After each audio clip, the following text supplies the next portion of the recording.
Ó ti tọ́ka mi nírú mọ́lẹ̀. Ó di dọ́kọ̀ orí ìjà fàyà.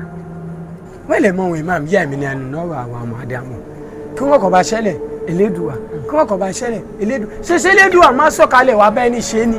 Hello fans, jẹ́ni mo ní àjọkẹ́ sẹ̀lẹ́ẹ̀bù náà ni àjọsẹ̀lẹ́ẹ̀bù olórin tó mi lè ṣọ̀tẹ́. Wọ́n ṣe ìlérí fún wa wípé òun ó fi ọmọ òun kan ṣoṣo tí ń ṣe Táyọ̀ fún àwa ẹlẹ́yẹ. Òde kú ayé jẹun ayé. Òde kú oríṣi àwọn wòrìwòrì. Aya ni mo ya, èrò ni mo sàn, ọ̀gẹ̀rẹ̀gẹ̀rẹ̀ ni mo ru, ẹ̀yà fún mo gìrìgì. Olúgbọ̀n wọn o. Ọmọdé ò mẹ́la, olóhùn mẹ́la kátakátá, ẹ̀la kátakátá bá bẹ́ẹ̀ là. Ẹ wọ́n mi wò. Ṣé wọ́n mọ̀ pé mo gbégbá ayé jẹun ayé sí ọ? Mo dé pé jù, mo mọ̀ wọ́n àgbàlagbà jù ọ́. Àtòrí ìjàpá mo kì yín, àti fún jẹ̀dọ̀ mo ṣe bá a.